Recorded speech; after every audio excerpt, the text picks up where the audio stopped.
उलटा देता मैं। किस दिन का पेपर है ये? कल का है। राजनीति विज्ञान की परिभाषा दीजिए, इसकी प्रकृति और क्षेत्र को स्पष्ट कीजिए। तो सबसे पहले जैसे अलग अलग विद्वानों ने इसकी अलग अलग परिभाषा दी गई है, ठीक है नहीं। मनुष्य एक सामाजिक प्राणी है, प्रारंभ से समाज में राज चल रहा है, समाज के बिना उसका जीवन अधूरा है।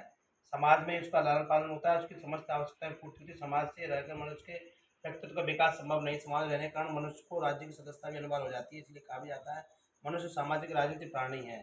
और इसके बाद सोचना संगत नहीं। जिस प्रकार राजनीति, अगर अगर सबसे पहले लगना चाहे राजनीति है क्या, व्हाट इज पॉलिटिक्स। तो राजनीति देखा जाए तो कुर्सी का, आज के वर्तमान पे परफेक्ट में देखा जाए तो कुर्सी का किस्सा ही राजनीति कहलाती है। पॉलिटिक्स, पॉलिटिक्स शब्द से निकली है और पॉलिटिक्स का मतलब होता है नगर राज्य। तो नगर राज्य में पहले जो व्यवस्था हुआ करती थी, पहले उसे क्या कहा जाता है, राजनीति। तो अब वर्तमान परिप्रेक्ष्य फिर इसको अलग अलग अर्थ, कभी कही गई शक्ति को राजनीति बोला जाता है, लेकिन वर्तमान परिप्रेक्ष्य में अगर बोला जाए तो कुर्सी का किस्सा ही राजनीति है। तो कुर्सी के लिए सब लोग पीछे पड़ रहे हैं, घर में भी राजनीति होती है, सब जगह राजनीति होती है। तो इसमें इतने डिटेल लिखने की जरूरत नहीं, इतना ही है कि मनुष्य एक राजनीतिक व सामाजिक प्राणी होने के साथ साथ राजनीतिक प्राणी भी है। तो राजनीति का पुराने अगर देखा जाए तो पुलिस और उससे नगर राज्य से निकली है, और वर्तमान परिप्रेक्ष्य में देखा जाए कुर्सी का किस्सा ही राजनीति कहलाती है। शक्ति के इर्द गिर्द राजनीति घूमती है। अलग अलग विद्वानों ने फिर परिभाषा भी दी है। जैसे ये आ गया आपका परंपरागत है ना, पहले के विद्वानों ने क्या बोला है इनके बारे में।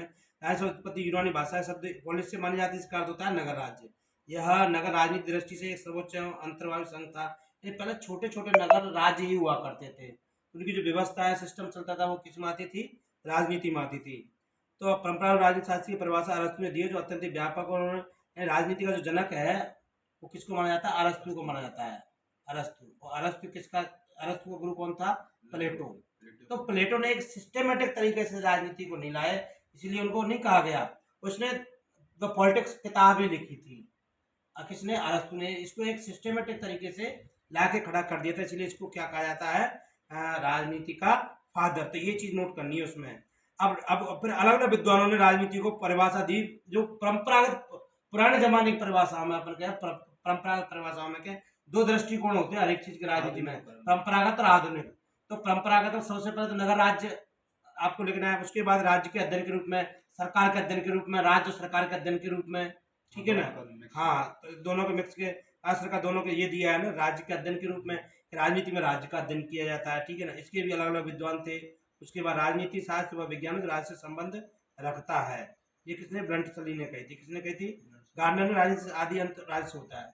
ये गार्डनर की परिभाषा याद कर लेना, बहुत है इसके लिए। तो राजनीति का अंत किससे होता है, राजनीति शास्त्र का आदि और अंत राज्य से होता है। गार्डनर की परिभाषा, ये परंपरागत परिभाषा अगर कुछ वैसे पूछ ली जाती है कि गार्डनर ने निम्न में से गार्डनर की परिभाषा दीजिए, कौन सी है, तो राजनीति का अंत किससे होता है, राज्य से होता है। आदि और अंत, शुरुआत और अंत दोनों क्या है, गार्डनर की परिभाषा से बेस्ट है। सरकार के अध्ययन के रूप में, तो यानी कि इसमें राजनीति जो सरकार क्या होती है, राज्य की आत्मा। सरकार क्या होती है, राज्य की आत्मा। जैसे राज्य के 4 अंग बताए गए हैं। राज्य के कितने अंग बताए गए हैं, 4 अंग। जैसे अगर अपन देखा जाए तो राजस्थान राज्य नहीं है, अपना भारत एक राज्य है, राजस्थान राज्य नहीं है। वो क्यों, कि इसके लिए 4 अंग होना जरूरी है, संप्रभुता, क्षेत्रफल, जनसंख्या, सरकार। अपने राजस्थान के पास क्या नहीं है, संप्रभुता नहीं है। सर्वोच्च शक्ति इसको बोला जाता है, संप्रभुता भी होगी इसमें। संप्रभुता सॉवरेंटी यानी सर्वोच्च शक्ति। तो जिसके पास सर्वोच्च शक्ति किसके पास है, भारत के पास, केंद्र सरकार के पास है, ठीक है ना। तो एक सरकार का अध्ययन किया जाता है, राजनीति की सरकार का अध्ययन करती है। इस बार के विद्वान में सीले की परिभाषा से, या लीको को कर लेना, राजनीति सरकार से संबंधित विद्या है। राजनीति शास्त्र सरकार से संबंधित है। किसने परिभाषा दी है, लीकोक ने। किसने दी है, लीकोक ने। और सीले की परिभाषा बहुत पूछी जाती है कि जिस प्रकार अर्थशास्त्र में अर्थशास्त्र, जीव विज्ञान, जीवन विज्ञान, रेखागणित में संबंध होती है, राजनीति शास्त्र सरकार से संबंधित विज्ञान है। ये किसने परिभाषा दी थी, सीले ने, ठीक है ना। तो इसको ध्यान रखना है। राष्ट्र का दोनों का अध्ययन है, राजनीति और उसका, ये परंपरागत परिभाषा हो गई। तो ये हो गई आपकी परंपरावादी, ठीक है नहीं, समझ में आ गया ना। अब क्षेत्र का मतलब है कि राजनीति विज्ञान में किस किस चीज का अध्ययन किया जाता है, कहाँ कहाँ तक है। तो ये क्षेत्र हो गया परंपरावादी क्षेत्र में। कौन है, मनुष्य का अध्ययन है, राज्य का अध्ययन है, सरकार का अध्ययन है, अंतर्राष्ट्रीय संबंधों का अध्ययन है। तो ये इसके क्षेत्र हो गए, ठीक है ना। अब आधुनिक परिभाषा क्या है, आधुनिक परिभाषा मैंने बता दी है कि व्यवहारवादी विचारधारा के साथ जाना जाता है। यानी शक्ति के संदर्भ में देखा जाता है। कुर्सी का किस्सा ही आजकल राजनीति है, सब जगह राजनीति होती है, कहीं भी देख लो, बिना राजनीति कोई भी क्षेत्र अधूरा अछूता नहीं है। आधुनिक क्षेत्र राजनीति का क्षेत्र इतना व्यापक हो चुका है कि जिसकी कोई हद नहीं, सब जगह राजनीति पहुंच चुकी है। कहीं भी देख लो, कोई भी हिस्सा राजनीति से अछूता नहीं रहा है। राजनीति की प्रकृति कला विज्ञान दोनों है। हालांकि राजनीति को व्यवहारवादियों ने विज्ञान बनाने का भरसक प्रयास किया, लेकिन विज्ञान नहीं बना सके। तो अपन राजनीति का अगर प्रकृति देखा जाए, नेचर कैसा है राजनीति विज्ञान का, तो कला व विज्ञान, क्योंकि विज्ञान के लिए आपने विज्ञान पढ़ रखी है, थ्योरी निश्चित चाहिए उसमें। तो जैसे हाँ, H2 हाइड्रोजन के 2 और ऑक्सीजन का 1 अणु मिलकर के जल बनाता है, उसको अपन प्रैक्टिकल प्रायोगिक तरीके से अपन उसको सिद्ध कर सकते हैं। लेकिन राजनीति में अपन सिद्ध नहीं कर सकते, पता नहीं रहता है। जैसे बोर्ड को देख लो, पता नहीं किस आधार पर कौन कौन से क्षेत्र में, नहीं इसकी कोई निश्चित जो लैब होती है, अपन प्रैक्टिकल भी नहीं कर सकते। मनुष्य के व्यवहार का कभी प्रैक्टिकल नहीं किया जा सकता। तो राजनीति हमेशा मनुष्य के व्यवहार के द्वारा चलती है, ठीक है ना। तो ये हो गया राजनीति की परिभाषा, राजनीति का अर्थ, राजनीति के क्षेत्र और राजनीति की प्रकृति। पूरा क्वेश्चन जहाँ तक आपसे पूछा जाएगा ये, तो आप आराम से इसके बारे में लिख सकते हो। हाँ, तो आराम से लिख सकते हो। राजनीति के अर्थ को 2 परिप्रेक्ष्य में समझ सकते हैं कि परंपरागत धारणा और आधुनिक धारणा। परंपरागत धारणा के अंतर्गत राजनीति को क्या बोला गया, सबसे पहले राज्य का अध्ययन है, सरकार का अध्ययन है, राज्य और सरकार दोनों का अध्ययन है। आधुनिक संदर्भ में, शक्ति के संदर्भ में, आधुनिकता जो राजनीति के अंदर आई है वो व्यवहारवाद से चालू होती है। इससे व्यवहारवाद, और व्यवहारवाद के जनक कौन है? हाँ, ये तो उसके परंपरागत में आती है सीले की। तो सीले ने तो कहा था कि जिस प्रकार से जीव विज्ञान संबंध जीवन शास्त्र का अर्थ से है, उसको राजनीति विज्ञान का संबंध सरकार से है। गार्डनर ने राजनीति का आदि और अंत किससे होता है? राज्य से होता है ना। तो इस प्रकार से आपको ये क्वेश्चन करना है। क्या आता है? व्यवहारवाद। दूसरा क्या आता है? व्यवहारवाद। तो व्यवहारवाद मैंने बताया ना, व्यवहारवाद जो राजनीति को पूरी तरह से क्या बनाने की कोशिश में थे? विज्ञान बनाने की कोशिश में थे। क्या क्या बनाने? हाँ, रॉबर्ट डेल ने व्यवहारवाद का अर्थ बताते हुए, लेकिन इसमें व्यवहारवाद सबसे जो सटीक नाम आता है वो आपका डेविड स्टर्न। कौन आता है? डेविड स्टर्न, ठीक है ना। तो व्यवहारवाद के आपको बस डेविड स्टर्न, व्यवहारवाद के मूल लक्षण याद करने, ये रट लेना, ये मेन चीज है कि नियमितता, रेगुलेशन, है ना। नंबर 1 ये व्यवहारवाद के मेन चीज है। ये आधार बौद्धिक आधारशिला है। ये डेविड स्टर्न ने व्यवहारवाद के लक्षणों का विस्तार से विवेचन नहीं किया, इनको एक ऐसी बौद्धिक आधारशिला बताया जिसके आधार पर व्यवहारवाद का सारा आंदोलन चला। व्यवहारवाद के मूल सिद्धांत है जो किसने चला है? डेविड स्टर्न ने। पूरा व्यवहारवाद इन्हीं से घूमता है। यानी ये विज्ञान के लक्षण है, विज्ञान विशेषता। जैसे नियमितता, रेगुलरिटी होनी चाहिए हर एक चीज में, ठीक है नहीं। तो वो नियमितता उन्होंने बताया कि राजनीति में नियमितता पाई जाती है। डेविड स्टर्न मानता मनुष्य का राजनीतिक व्यवहार यूं उटपटांग ढंग से नहीं होता, बल्कि कुछ नियमित होता है। जो आदमी सत्य बोलता है वो लगभग बोलता है। तो उस डेविड स्टर्न ने इसको बताया कि नियमितता हमारे किस में पाई जाती है? राजनीति में पाई जाती है। दूसरे लक्षण इसने बताया सत्यापन, यानी इसका क्या कर सकते हैं? वेरिफिकेशन कर सकते हैं, सत्यापित कर सकते हैं, प्रैक्टिकल के द्वारा सिद्ध कर सकते हैं। तो व्यवहारवादी मानते हैं मानवीय व्यवहार के संबंध में उपलब्ध ज्ञान को अनुभववादी मानव के आधार पर सत्यापित किया जा सकता है। स्वयं के अवलोकन सत्य आधारभूत होना चाहिए, जिसका संबंध आधुनिक परीक्षण किए जा सकते हैं। अब तो ये पहला लक्षण, ये तो व्यवहारवाद तो आएगा ही आएगा, क्वेश्चन देख लेना। तो उसमें डेविड स्टर्न का नाम सबसे ज्यादा आता है। व्यवहारवाद का मतलब है ये आधुनिक परिप्रेक्ष्य में आता है। राजनीति को पूरी तरह से विज्ञान बनाने की कोशिश की गई और डेविड स्टर्न महोदय ने अपनी 8 विशेषताएं इसकी बताई गई। उसमें पहली है आपकी कौन सी? नियमितता है, ठीक है नहीं। सत्यापन, ये रट लेना, इनके बगैर तो क्वेश्चन अधूरा है, कुछ नहीं लेना देना, अलग इनको नोट कर लेना। और जैसे व्यवहारवाद आए इनको लिख के इनका वर्णन करना है। नियमितता का आप साइंस के स्टूडेंट को पूरा पूरा बता दोगे, प्रैक्टिकल माध्यम सत्यापन वेरिफिकेशन कैसे करते हैं विद एग्जाम्पल के आप उसको समझा देना, ठीक है नहीं। तकनीकी, टेक्नोलॉजी, प्रविधि, प्रौद्योगिकी, कई नाम है इसकी, है ना। हाँ, इसका मतलब है तकनीकी जो आती है, टेक्नोलॉजी क्या होती है? विज्ञान का व्यवहार में प्रयोग ही तकनीकी कहलाता है। राजनीति में भी टेक्नोलॉजी का काफी उपयोग किया जाता है। बिना तकनीकी बिना राजनीति नहीं चल सकती, ठीक है ना। तो ये व्यवहारवाद में समझाने की कोशिश की गई थी उन्होंने। और परिमाणीकरण, राजनीतिक व्यवहार बहुत पेचीदा होता है, उसका सुनिश्चित माप कठिन होता है, किंतु बिना माप के गुणात्मक बात हो, मात्रात्मक भी काम नहीं रहते।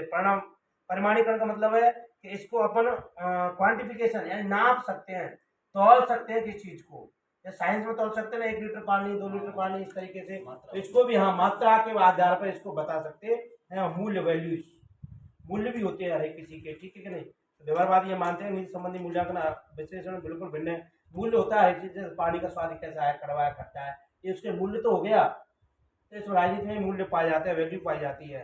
अब क्रमबद्धीकरण या व्यवस्थीकरण, सिस्टमेटिक तरीके से सिस्टम चलता है, तो वो हमारे राजनीति में भी पाया जाता है, जैसे साइंस में पाया जाता है। तो शुद्ध विज्ञान, प्योर साइंस का लक्षण क्या है? क्रमबद्धीकरण, व्यवस्थीकरण, ठीक है नहीं। तो शुद्ध विज्ञान और समग्रपण या एकीकरण, यानी एकीकरण का मतलब है कि सारे सब्जेक्ट राजनीति से संबंधित होते हैं, सभी सब्जेक्ट अपनी राजनीति से जुड़े मिले हैं। तो ये आपके लक्षण हैं, इनको बिल्कुल रट लेना। इसके बगैर आपका जो आंसर हाँ बिल्कुल रॉन्ग है, व्यवहारवाद चल नहीं सकता है। तो कौन कौन सी हो गई आपकी? पहले नियमितता, नंबर 2 सत्यापन, नंबर 3 तकनीकी या प्रविधि, नंबर 4 प्रमाणीकरण, नंबर 5 मूल्य, नंबर 6 क्रमबद्धीकरण व्यवस्थीकरण, नंबर 7 शुद्ध विज्ञान और नंबर 8 समग्र या एकीकरण। ये 8 आधारभूत तत्व बताए गए। यानी कि डेविड स्टील ने कहा कि ये चीजें 8 चीजें इसमें पाई जाती हैं, जो कि आपके जो जो नेचुरल साइंस होती है ना, उसमें ये चीजें पाई जाती हैं। अपनी राजनीति में भी उसने समझाने की कोशिश करी कि राजनीति में ये चीजें पाई जाती हैं, इसीलिए हम कह सकते हैं कि political science is your pure science. राजनीति विज्ञान भी क्या है? एक मास्टर साइंस है, जबकि वो कहता था सब साइंसों की साइंस है, सबसे ऊंची साइंस है पॉलिटिकल साइंस। लेकिन वो इस चीज को वो ज्यादा वेरीफाई नहीं कर पाए, और लास्ट में जाकर के फिर डेविड स्टील महोदय ने एक उत्तर व्यवहारवाद आया, यानी वो मान चुके थे कि अपने जो निश्चित उद्देश्य है, राजनीति विज्ञान को जहाँ ले जाना चाहते हैं, वो अपने निश्चित उद्देश्य से भटक रही है। अपन साइंस नहीं बना सकते। रियल और राजनीति एक साइंस तो है, लेकिन एक प्राकृतिक साइंस की बात ही नहीं है, ये एक कला भी है, ठीक है ना, विज्ञान के साथ साथ कला भी है। तो अब आता है जॉन ऑस्टिन की जॉन ऑस्टिन संप्रभुता संबंधी सिद्धांत। तो संप्रभुता का मतलब होता है सॉवरेंटी, सुपर प्लस एनएस से मिलकर बना है, इसका मतलब तो सर्वोच्च शक्ति। तो बिना राजनीति संप्रभुता के नहीं चल सकती। यानी किसी ने किसी के पास राजनीति कब होती है? जो संप्रभुता पाई जाती है। घर में भी किसी के पास शक्ति है, जब तो उसकी राजनीति फैलाता है वो अपनी। तो बिना सॉवरेंटी के कुछ नहीं है। एक देश जब तक अधूरा जाता है उसके पास सॉवरेंटी नहीं है, संप्रभुता है। जैसे अंग्रेजों के जमाने में हम लोगों के ऊपर क्या नहीं थी? संप्रभुता नहीं थी। संप्रभुता कहाँ से थी? हमारे इंग्लैंड में, वहां से पूरा शासन संचालित होता था। इसलिए अपन इसको देश नहीं कह सकते, तो उपनिवेश कहते थे। क्या कहते थे? उपनिवेश। तो संप्रभुता का मतलब क्या होता है? जैसे अपना क्वेश्चन है अगला आपका, व्यवहारवाद के लिए हो चुका, राजनीतिक क्षेत्र परिभाषा के लिए हो चुकी, ऑस्टिन के संप्रभुता सिद्धांत की आलोचना व्याख्या कीजिए। तो जॉन ऑस्टिन विद्वान था, एक राजनीतिज्ञ था। जॉन ऑस्टिन अपनी संप्रभुता संबंधी प्रतिपादन करते हुए कहता है, यदि कोई निर्दिष्ट श्रेष्ठ व्यक्ति जो उसी प्रकार के किसी अन्य व्यक्ति आज्ञाओं को स्वाभाविक रूप से मानते हैं, तो वह व्यक्ति उस समाज का संप्रभु है। यानी कि कोई बड़ा व्यक्ति की बातों को अगर कोई छोटा व्यक्ति मान रहा है तो वो क्या कहलाता है? संप्रभु कहलाता है, सर्वोच्च शक्तिशाली कहलाता है। यानी उसने कहा संप्रभुता ऊपर से नीचे जाती है, ठीक है नहीं। उस व्यक्ति समाज संप्रभु है, और वह समाज संप्रभु को मिलाकर राजनीति स्वतंत्र समाज है। वह कहता है कानून संप्रभु का आदेश होते हैं। ये ऑस्टिन ने सबसे बड़ी बात कही थी। कानून क्या होते हैं? संप्रभु के आदेश ही कानून होते हैं। संप्रभुता की परिभाषा बताइए। संप्रभुता क्या है? कानून देने की शक्ति जिस व्यक्ति के पास है वो संप्रभु है। कानून क्या होता है? संप्रभु के आदेश ही क्या कहलाते हैं? कानून कहलाते हैं, ठीक है ना। तो संप्रभु राजनीतिक समाज का राज्य का आधार है, यानी उसके बिना कुछ नहीं हो सकता। संप्रभुता का अधिवास एक निश्चित मानव व्यक्ति में पाया जाता है। ऑस्टिन कहता था ये एकलवादी है, एक व्यक्ति में पाया जाता है, मानव समूह में श्रेष्ठ या मानव समूह में पाया जाता है, ठीक है ना। जो अपने जैसे राष्ट्रपति महोदय, प्रधानमंत्री कहीं ना कहीं संप्रभुता पाई जाती है, नहीं पाई जाती है। संप्रभु की सर्वोच्चता का प्रतिपादन होता है, यानी सर्वोच्च होती है, उससे ऊपर कोई नहीं है। संप्रभु का मतलब है राष्ट्र सर्वोच्च शक्ति, उसके ऊपर कोई और जैसे अपने देश के अंदर अपन कुछ भी कर सकते हैं, ठीक है नहीं। अपने मतलब वो संप्रभु वाले बोलते हैं कि अपन कहीं भी अपने सिस्टम को चला सकते हैं, तो सर्वोच्च शक्ति कहलाती है, ठीक है। तो संप्रभु की सर्वोच्चता प्रतिपादन संप्रभुता मानव सत्ता के रूप में है। अधिकांश लोगों संप्रभु आदेश पालन संप्रभु का आदेश ही कानून होते हैं। ये बोलते संप्रभुता अवाज स्वरूप है, संप्रभुता को बांटा नहीं जा सकता है, डिवाइड नहीं कर सकते। अगर संप्रभुता बट गई तो वो संप्रभु नहीं है, फिर वो, क्योंकि वो सर्वोच्च शक्ति है, तो वो कभी बांटा नहीं जा सकता है इसको। लेकिन इसके फिर अलग अलग आलोचना भी की गई। बहुलवादी है, उन्होंने कहा संप्रभुता को बांट सकते हैं, सर्वशक्ति नहीं होती, आदेशिक कानून नहीं होते, ठीक है ना। संप्रभुता एक व्यक्ति में पाई जाती, सब लोगों में पाई जाती है, तो सब लोग अपना अपना काम करते हैं। ये एकलवादी बहुलवादी दो विचारधारा चलती है संप्रभुता। अलग अलग मत है। तो ऑस्ट्रेलिया ने क्या कहा था, संप्रभु के आदेशिक क्या कहलाते हैं, कानून कहलाते हैं। सर्वोच्च शक्ति को संप्रभुता कहा जाता है, ठीक है ना। संप्रभुता को डिवाइड नहीं किया जाता, विभाजन नहीं किया जाता। संप्रभुता एक किसी एक व्यक्ति विशेष में निवास करती है। संप्रभुता कानून, संप्रभु का आदेशिक कानून कहलाते हैं। ये संप्रभुता की विशेषता होगी। तो इसकी कम यही बताया उन्होंने, ऐतिहासिक दृष्टि से गलत है, निरंकुशता आ जाएगी इससे। अगर कोई संप्रभु व्यक्ति सब आदेश ही वो देने लग गया तो वो कैसा हो जाएगा, निरंकुश। उसके ऊपर अगर किसी व्यक्ति के ऊपर कोई अंकुश नहीं रखे, निरंकुश हो जाएगा, तनाशी हो जाएगा, वो बाद में परेशान करेगा वो। तो इसीलिए वो कहते हैं कि संप्रभु शक्तिशाली नहीं हो सकता, ठीक है ना। लोकतंत्र की अवधारणा प्रतिकूल है, क्योंकि लोकतंत्र में बताते हैं जनता के सबके पास संप्रभु शक्ति होनी चाहिए, जनता के पास शक्ति है। तो वर्तमान राज्यों के लिए अप्रासंगिक है, संप्रभु तनाशाही नहीं बन सकता। कोई औपनिवेशिक अवधारणा चलाई गई थी। कानून संप्रभु के आदेश नहीं होते, बल्कि कुछ मानवीय गरिमा भी इसमें पाई जाती है, नैतिकता भी पाई जाती है कानूनों में। तो ये आप इसका क्या कर सकते हैं, आलोचना कर सकते हैं कि संप्रभु की आलोचना करी, और ये आलोचना के तौर पर इसमें बताया गया बहुलवादी विचारधारा आई। तो संप्रभुता कई व्यक्तियों में निवास करती है, संप्रभु के आदेश ही कानून नहीं होते, बल्कि उसमें कुछ नैतिकता भी पाई जाती है। तो ये आपके अब आता है लोक कल्याणकारी राज्य का अर्थ परिभाषा। लोक कल्याणकारी राज्य का मतलब है कि राज्य को वो सभी कार्य करने चाहिए जिससे कि लोगों का अधिक से अधिक भला होना चाहिए, ठीक है ना। ये सिस्टम है। अब इसमें शक्ति की परिभाषा, लक्षण। तो शक्ति का है पावर, क्या पावर। तो शक्ति औचित्य के गुण वाली होती है, शक्ति संबंधवात्मक होती है, शक्ति के वास्तव उपयुक्त ढूंढना, शक्ति तटस्थ होती है। शक्ति यानी कि देखा जाए तो राजनीति विज्ञान ही शक्ति है, और शक्ति सत्ता और वैधता का पारस्परिक संबंध। तो शक्ति सत्ता, ऑथोरिटी। तो शक्ति का मतलब किसी व्यक्ति को शक्ति मिली हुई है तो निरंकुश हो सकता है जब तक उसके पास सत्ता नहीं है।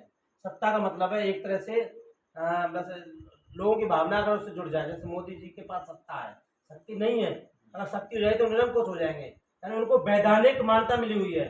तो वैधानिक मान्यता जहाँ आ गई, वैधानिक शक्ति क्या कहलाती है, सत्ता कहलाती है। यानी कानून के माध्यम से उनको शक्ति दी गई, पावर दी गई है, तो क्या कहलाएगा, वो सत्ता कहलाएगा। तो शक्ति और वैधता का मतलब कानूनी मान्यता क्या होगी, वैधता। हाँ, तो शक्ति, सत्ता और वैधता तीनों की राजनीति विज्ञान की अत्यंत महत्वपूर्ण अवधारणा है। जैसे किसी एक के अभाव में राजनीतिक व्यवस्था का निर्माण नहीं हो सकता, अतः उक्त अवधारणा एक दूसरे की पूरक है। यानी कि पूरक का मतलब है कि एक दूसरे के अभाव में इनका कोई मतलब नहीं होना, ठीक है नहीं। तो ये है शक्ति और सत्ता और वैधता, ठीक है ना। शक्ति का मतलब समझ में आ गया। शक्ति तो एक तरह से अपन कह सकते हैं कि कैसी भी हो सकती है, शक्ति तो निरंकुश भी हो सकती है, लेकिन सत्ता निरंकुश नहीं हो सकती। और वैधता का मतलब है जो कानूनी मान्यता है वो वैधता में आती है, और सत्ता में शक्ति तो रहती है लेकिन उसमें कानून भी प्लस रहते हैं, मानव की भावनाएं भी प्लस रहती है, वो होती है सत्ता, ठीक है नहीं। संबंधात्मक होती है शक्ति, सत्ता वैधता का संबंध है, आपस में पाया जाता है। तो ये हो गई आपकी शक्ति, सत्ता। और इसके बाद फिर आपका आता है दबाव समूह। दबाव समूह का मतलब है कि जैसे एक होता है आपका राजनीतिक दल और एक होता है दबाव समूह। दबाव समूह का मतलब है कि लोकतंत्र में अपनी बातों को रखने के लिए कुछ विशेष लोगों के माध्यम से एक समूह बना लिया जाता है, और वो अपनी बातों को रखने के लिए सरकार पर क्या बनाता है, विभिन्न तरीके के आधार पर दबाव बनाता है, और अपने मान्यताओं को या अपनी भावनाओं को मनवाने के लिए सरकार से कहता है, और उसका जैसे ही उद्देश्य पूरा हो जाता है वो दबाव समूह समाप्त हो जाता है। जैसे अपन गुर्जर आरक्षण आंदोलन एक दबाव समूह था जो आरक्षण मांगने के लिए सरकार पर कई तरीकों के आधार पर दबाव बनाता था, और बाई चांस जैसे ये पूरा हो जाए तो कोई जैसे राजनीति विज्ञान, राजनीतिक दल तो होते हैं, एक व्यक्ति एक ही पार्टी का सदस्य हो सकता है, लेकिन एक व्यक्ति कई दबाव समूह का मेंबर हो सकता है। वो गुर्जर आरक्षण आंदोलन में भी हो सकता है या किसी अन्य किसी दबाव समूह के साथ भी हो सकता है, तो वो होता है दबाव समूह। यानी कि लोकतंत्र में अपनी बातों को रखने के लिए, अपनी भावनाओं को मनाने के लिए, अपने कुछ उद्देश्यों की प्राप्ति के लिए कुछ व्यक्ति विशेषों के द्वारा एक समूह बना लिया जाता है, उसे कहते हैं दबाव समूह। तो दबाव समूह चुनाव नहीं लड़ सकते, यानी चुनाव तो कौन लड़ता है, राजनीतिक दल लड़ता है, लेकिन अब ये इनकी कोई निश्चित मान्यता नहीं होती है, कभी भी ये समाप्त हो सकते हैं, कभी भी सदस्यता छोड़ सकता है कोई आदमी, किसी दबाव समूह में शामिल हो सकता है, किसी दबाव समूह में शामिल नहीं भी हो सकता। तो ये दबाव समूह को आप गुर्जर आरक्षण आंदोलन से खूब अच्छी तरह समझा सकते हैं। ये होता है दबाव समूह, जैसे विरोधी वर्गों में संतुलन बैठाना अलग अलग, ठीक है ना। तो दबाव समूह के कार्य हो गए समान गुणवत्ता वाले व्यक्तियों को संगठित करना। भाई सबके समान हित होंगे तो संगठित हो जाते नहीं हो जाते, उसमें दबाव समूह में विभिन्न वर्गों की संगठित अभिव्यक्ति हो जाती है। प्रशासन के तत्व आंकड़ों की जानकारी देना, पूरे आंकड़े देते हैं कि हमारी जनसंख्या है, गुर्जरों ने दिया था ना इतने, आप इतने पिछड़े हुए हैं, आप तथ्य दिए पूरे, हमें इस तरीके से आरक्षण हमें चाहिए। तो प्रशासन के तत्व आंकड़ों की जानकारी देना है, सरकार की निरंकुशता पर रोक लगाना है दबाव समूह के द्वारा। बिल्कुल है, मनमर्जी। अरे अपने कॉलेज में भी होती है, अपनी कोचिंग में भी होते हैं, सब जगह दबाव समूह तो पाए जाते हैं। कुछ ग्रुप पाया जाता है लड़कों का, वो ऐसा नहीं होगा ऐसा होगा, अपना एक्शन ला देते हैं, विरोध करते हैं। तो अंकुश नहीं, निरंकुश नहीं होने देते उनको, अंकुश बनाने के लिए मनमानी नहीं होने देते। तो प्रशासनिक पदाधिकारियों पर भी अंकुश लगा देते हैं। कोई भी गड़बड़ होता है यहाँ पे तो अपन किसी के बैनर तले अपन पहुंच जाते हैं, ठीक है ना। एक जाति विशेष के ऊपर या गुर्जर आरक्षण आंदोलन के थ्रू, या राजपूत चले गए, राजपूतों के उनके भी अध्यक्ष वगैरह होते हैं, सिस्टम होता है, एक तरीका होता है। तो उस पर प्रशासन पर जोर देने के लिए समस्याओं को राय प्रदान करना है, राजनीतिक दलों की सहायता करना। राजनीतिक दलों की सहायता भी करते हैं, जैसे अपना विजय वैष्णव उसके साथ मिल गया, किसके साथ, बीजेपी के साथ। वो चाह रहा है कि जितने समर्थक गुजर बीजेपी में आ जाएंगे। तो ये अपना राजनीतिक दलों को भी महत्व देते हैं, उनको भी सहायता देते हैं, ठीक है नहीं। दबाव समूह समझ में आ गया। लोकतंत्र से क्या समझते हैं? तो लोकतंत्र क्या है? डेमोक्रेसी, भीड़तंत्र, जनतंत्र, इसके कई नाम है। जनता के द्वारा, जनता द्वारा चुना गया लोकतंत्र है, ठीक है नहीं। लेकिन वर्तमान परिप्रेक्ष्य में देखा जाए तो लोकतंत्र क्या कहलाता है? जनता के द्वारा जनता की ऐसी तैसी, क्या कहलाता है? लोकतंत्र कहलाता है। यानी रियल में देखा जाए तो लोकतंत्र से अच्छा कोई शासन नहीं है, कोई इसका विकल्प नहीं है। लेकिन फिर भी आजकल जनता लोकतंत्र में परेशान खूब रह रही है, ठीक है नहीं। उल्टे सीधे टैक्स लगा रखे हैं, कोई सिस्टमेटिक, यानी भ्रष्टाचार जहाँ लोकतंत्र में आ गया वो लोकतंत्र जिंदा नहीं है, ठीक है नहीं। लोकतंत्र के अलग अलग विद्वानों ने अलग अलग परिभाषा दी। ये अपन जो परिभाषा बोल रहे हैं वो अब्राहम लिंकन की है, जो कि अमेरिका के राष्ट्रपति थे। तो प्रजातंत्र, प्रजा का, प्रजा के लिए, प्रजा के द्वारा शासन होता है, सबसे बेस्ट परिभाषा है। इस परिभाषा को तो आप याद कर ही लेना। एक लड़के से याद करनी है, एक के अलावा दो तीन भी हो जाए। हाँ, वो हो जाए तो वो जितनी भी हो जाए तो बढ़िया है इसमें ना। अरे एक तो इसको तो कर ही लेना अब्राहम लिंकन की, ठीक है नहीं। इसके अलावा सीले कर लेना, प्रजातंत्र शासन से प्रत्येक मनुष्य का भाग लेता है, सीले का सबसे बेस्ट है। उधर सीले की परिभाषा आपकी, इसकी परिभाषा बताई थी मैंने, सीले की परिभाषा राजनीति विज्ञान की। इस प्रकार से अर्थशास्त्र, वार्ता का, जीव विज्ञान, जीव विज्ञान का, उसमें सरकार का दिन दिया जाता है। तो ये हो गए आपके सीले की परिभाषा, याद कर लेना। सीले परिभाषा क्या है? प्रजातंत्र शासन से प्रत्येक मनुष्य भाग लेता है, वो क्या कहलाता है? आपका लोकतंत्र कहलाता है। डायसी की भी अच्छी है, ऐसी की भी याद कर लेना, ठीक है ना। प्रजातंत्र शासन संबंध जनता का अपेक्षाकृत बड़ा भाग शासक होता है, ठीक है ना। हाँ, इनको रट लेना बिल्कुल। प्रजातंत्र गुण है, जनमत का आधार शासन है, स्वतंत्र, समानता, भ्रातृत्व आदर पाया जाता है, जन कल्याण की अभिवृद्धि पाई जाती है, अभिव्यक्ति का विकास पाया जाता है, ठीक है, राजनीतिक जागृति पाई जाती है। तो इस तरीके से प्रजातंत्र के दोष भी हैं, कमियां भी हैं। सबसे बड़ा दोष आप बहुत बेहतर तरीके से इसको समझा सकते हैं, एक उदाहरण के द्वारा समझाना। कि जैसे सबसे बड़ा दोष तो इसमें यह पाया जाता है कि जैसे फॉर एग्जाम्पल के तौर पर, जैसे कोई व्यक्ति सरपंच खड़ा हुआ है या कोई भी अपन खड़े हुए, टोटल 100 मत है। कितने मत है? 100 मत है, ठीक है नहीं। और 100 मत, 4 कैंडिडेट खड़े हुए। कितने कैंडिडेट खड़े हुए? 4 उम्मीदवार खड़े हुए, टोटल 100 मत में से। अब लोकतंत्र के आधार पर जिसको सबसे ज्यादा वोट मिल जाएंगे वो विजयी होगा, हुआ कि नहीं हुआ? अब 100 मत में से जैसे 4 कैंडिडेट खड़े हुए, तो 4 कैंडिडेट में से एक को मिलेंगे 30 वोट। कितने? 30। एक को मिलेंगे 20, कितने हो गए? 50, है ना। और एक को मिलेंगे 26 और एक को मिलेंगे कितने? 24। टोटल 100 मत हो गए। और 100 मत भी देखा जाए तो 100% मतदान तो होता ही नहीं है। 100 मत में से लगभग 80% मत पड़ेंगे। चलो 100 में से 100 भी पड़ जाए ना, पूरी तरह से जनता शिक्षित हो जाए, फिर भी आप इसमें से एक को पड़े 24, एक को पड़े 26, एक को पड़े 30, एक को पड़े 20, इसमें से विजय किसको घोषित करोगे आप? 30 वाले को विजय घोषित करेंगे। बहुत बड़ा जुलूस निकालेगा, अपने आप को वो समझेगा मैं जीतता हूँ लोकतंत्र में, वो नेता बनता है। लेकिन देखा जाए तो वो कितने परसेंट लोगों का भला कर पाएगा? मात्र 30%, जो कि बहुत फेलियर आंकड़ा है। 70% तो उसके अगेंस्ट में खिलाफ है, जबकि उसके साथ कितने हैं? 30%। इसलिए हम कह सकते हैं कि लोकतंत्र जनता की भलाई का शासन नहीं हो सकता। ऐसे बहुत बड़ी कमियां पाई जाती है। इससे बढ़िया उदाहरण लोकतंत्र को आलोचना का कोई हो नहीं सकता, ठीक है ना। हाँ, तो इसको विद एग्जाम्पल के आप इसको समझा सकते हैं। निष्कर्ष भी है कैसे हाँ जोड़ा जा हाँ सकता हाँ, है। ठीक है ना।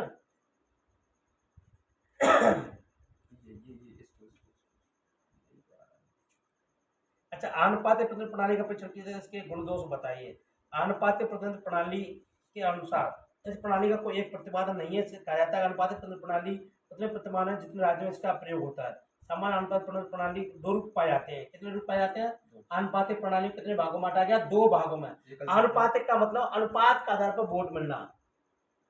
जैसे एक तो अपन वोट देते हैं, जैसे पढ़ा लिखा व्यक्ति है उसका भी वोट की वैल्यू वही है, अपन किसी एमएलए एमपी को है। तो एक अनपढ़ है उसकी वोट की वैल्यू वही है, बराबर है। लेकिन अगर इसको अनुपातिक पद्धति में डाल दिया जाए अनुपात के आधार पर, यानी कि एक पढ़े लिखे की वोट की कीमत 1000 के बराबर होनी चाहिए, एक अनपढ़ की कीमत वोट की कीमत 1 की 2 के बराबर होनी चाहिए, 3 के बराबर होनी चाहिए। यानी अनुपात के आधार पर जहाँ वोट की कीमत हो जाती है उसको बोलते हैं अनुपातिक प्रतिनिधित्व प्रणाली। जैसे किसी व्यक्ति के, जैसे राजस्थान से कुछ और, हाँ, राजस्थान में कितनी जनसंख्या रहती है उसके अनुपात में वोट यहाँ से जाते हैं। ये प्रणाली अपनाई जाती है राष्ट्रपति के चुनाव में, उपराष्ट्रपति चुनाव में, राज्यसभा के सदस्यों का चुनाव होता है, क्योंकि संसद के 2 सदन होते हैं, लोकसभा राज्यसभा। लोकसभा के सदस्यों का चुनाव प्रत्यक्ष रूप से होता है, ठीक है ना, साधारण मत पद्धति से होता है। लेकिन जो राज्यसभा का सदस्य चुनाव होता है वो अनुपातिक प्रणाली के अंतर्गत एकल संक्रमण मत प्रणाली के द्वारा होता है। तो उसमें भी ना 2 प्रकार की, जो अनुपातिक को 2 भागों में बांटा गया है, एक एकल संक्रमणीय मत प्रणाली और एक सूची प्रणाली। कौन कौन सी? एकल संक्रमणीय और एक सूची प्रणाली। एकल संक्रमणीय मत प्रणाली ब्रिटिश विद्वान थॉमस हियर ने, किसने दिया था? ये प्रणाली का निर्माण किया था, इसलिए इसे हियर प्रणाली भी कहा जाता है, यानी ब्रिटिश ने दिया था ये। इसे एंड्री प्रणाली भी कहा जाता है क्योंकि एंड्रे ने 1855 में सर्वोत्तम से डेनमार्क में लागू किया था। इस प्रणाली के अनुसार सारे देश को बहुसदस्यीय निर्वाचन क्षेत्र में बांट दिया था। इसके लिए यानी एकल अनुपातिक प्रणाली वही सक्सेस है या बहुसदस्यीय वोटिंग सिस्टम रहता है। बहुसदस्यीय का मतलब है कि एक काफी सदस्य जहां से चुने जाने चाहिए। जैसे अब अपने एमएलए क्षेत्र से या विधायक क्षेत्र से मात्र एक ही सदस्य चुना जाता है ना। लेकिन ये प्रणाली वहां सक्सेस नहीं है, इसके लिए बहुत सदस्यीय प्रणाली होनी, एक साथ कई सदस्यों को, जैसे उससे कम वोट मिले वो भी जीत हो गया, उससे कम वोट मिले वो भी जीत हो गया, उससे कम वोट मिले वो भी जीत गया। उसमें ऐसा नहीं होना चाहिए, ठीक है ना। तो एक सबसे विशेषता तो ये है कि इसके लिए क्या चाहिए, एक संक्रमण मत प्रणाली के लिए बहुसदस्यीय चाहिए, ठीक है ना। एक ही मत देने का, सदस्यों की संख्या चाहे जितनी भी हो, प्रत्येक मतदाता को एक ही मत देने का अधिकार प्राप्त होता है, परंतु प्रत्येक मतदाता मत पत्र पर दिए गए उम्मीदवार नामों के आगे 1 2 3 4 आता है, यानी कि एक मतदाता को एक ही वोट देने का अधिकार होता है। लेकिन जैसे 4 कैंडिडेट खड़े हुए तो वो अपनी वरीयता देता है कि सबसे ज्यादा पसंद मैं इसको करता हूँ, दूसरे नंबर पर इसको करता हूँ, तीसरे नंबर पर इसको करता हूँ, चौथे नंबर पर इसको करता हूँ। अब इसमें से सबसे पहले जिसको सबसे फर्स्ट चॉइस आती है, हाँ, इसमें एक निश्चित कोटा निकाला जाता है 50+1 का। तो वो अगर नहीं आता है तो उसमें से जैसे उसकी जो फर्स्ट वाले नहीं पहुंचा तो उसकी सेकंड चॉइस जो दी है ना उसको उनमें बांट दिया जाता है, ठीक है ना, कि इसकी कहाँ गया है। इस प्रकार से ये परिवर्तित होते रहते, वोट एक जगह से दूसरी जगह पर पहुंच जाते हैं। तो जिन्हें क्या कहा जाता है, एकल संक्रमणीय मत प्रणाली, सिंगल ट्रांसफरेबल, यानी ट्रांसफर होते रहते हैं वोट इसमें, ठीक है ना। तो इसमें क्या हो गया, उसने क्या दे दी, वरीयता दे दी, 1 2 3 4 आदि चिन्हों को लगाकर अपनी पसंद की वरीयता अभिव्यक्त करता है। जैसे किसी निर्वाचन क्षेत्र से 5 सदस्य निर्वाचित होते हैं, 10 उम्मीदवार चुनाव लड़ रहे हैं, तो प्रत्येक मतदाता इन 10 उम्मीदवारों में से 5 नामों के आगे अपनी पहली, दूसरी तथा 5वीं पसंद अंकित कर देते हैं। इस प्रणाली प्रत्येक उम्मीदवार को निर्वाचित होने के लिए मतों की एक निश्चित संख्या कोटा प्राप्त करनी होती है। ऐसा नहीं 30% व्यक्ति 30% जिसको वोट मिले वो विजयी हो गया, नहीं, उसमें 50+1 यानी कि निश्चित कोटा निकाला जाता है, उसको उतने तो वोट चाहिए ही चाहिए, ठीक है ना, वही व्यक्ति विजय होगा, नहीं तो नहीं हो सकता। मतों की संख्या को निकालने के बाद 2 सूत्र काम लिए जाते हैं। ये द्वारा दिए गए मतदाताओं द्वारा डाले गए कुल वैध मतों की संख्या, निर्वाचित होने वाले सदस्यों की संख्या, ठीक है ना। तो ये तो एक कोटा हो गया। और एक ध्रुव ने क्या निकाला, मतदाताओं द्वारा कुल वैध मतों की संख्या, निर्वाचित होने वाले सदस्यों की संख्या +1 इससे क्या है 50+1 आ जाता है इसमें, ठीक है नहीं। उदाहरण के लिए यदि किसी निर्वाचन क्षेत्र में ये हो गया, ये उदाहरण बता दिया गया है, ठीक है। 2 सूत्रों के माध्यम से ये चलती है। तो हेयर प्रणाली का उपयोग नहीं होता क्योंकि हेयर द्वारा दिए गए सूत्र कभी सक्सेस नहीं होते। तो अपन उस पद्धति का में 50+1 तो होनी चाहिए, ठीक है नहीं, वोट होने चाहिए। एकल संख्या मत प्रणाली में मतों की गणना के लिए एक विशिष्ट विधि अपनाई जाती है। इसका आधार वरीयता या पसंद के अनुसार मतों को प्रतिनिधि में दूसरे प्रतिनिधि को हस्तांतरण कर दिया जाता है। जैसे पहले प्रथम संसद के मतों की गणना होती है। प्रति यदि उम्मीदवार निश्चित मत संख्या प्राप्त नहीं करता है तो उसे निर्वाचित घोषित कर जाता है। अधिकतम मत के हस्तांतरित करने की यह विधि आगामी उम्मीदवार को उस समय तक जारी रहती है जब तक प्रतिनिधियों की आवश्यकता संख्या का निर्वाचन नहीं हो जाता। यानी उनको बांटते रहते हैं पसंदों को। जैसे प्रथम वरीयता वाले को जिता दिया, अब मैंने दूसरी वरीयता किसको दी है उसको फिर जैसे उसके बांट दिया जाएगा, ठीक है कि नहीं। उसको इस तरीके से वरीयता के आधार पर इनको ले लिया जाता है। यानी इसमें एक व्यक्ति वोट तो एक ही देता है लेकिन वो वरीयता देता है फर्स्ट सेकंड थर्ड जितने। हाँ मैं किसको लायक करता हूँ। और सूची प्रणाली में ये प्रणाली का एक ही स्वरूप है। इसका उपयोग बहु सदस्य निर्वाचन क्षेत्रों के लिए किया जाता है। इस पद्धति के अंदर मतदाता व्यक्तिगत आधार पर न दिए जाकर दलीय सुधार पर किया जाता है। सूची बना दी जाती है, इस दल में से इतने सदस्य, जिस दल को ज्यादा वोट मिल गए पूरे टोटल उसी दल के सदस्य विजयी घोषित हो जाते हैं। दोनों दल अपने अपने उम्मीदवार को अलग अलग सूची बनाते हैं और मतदाता किसी व्यक्ति उम्मीदवार के प्रथम मत नहीं देगा, दल की सूची के पक्ष में अपना मत देते हैं। यानी किसी दल को देते हैं वो, प्रत्येक मतदाता को उतने ही मत प्राप्त होते जितने उस निर्वाचन क्षेत्र से प्रतिनिधि चुने जाते हैं। तो इसमें भी निश्चित कोटा प्राप्त किया जाता है, उस कोटे के आधार पर ये चुनाव विजयी हो जाते हैं।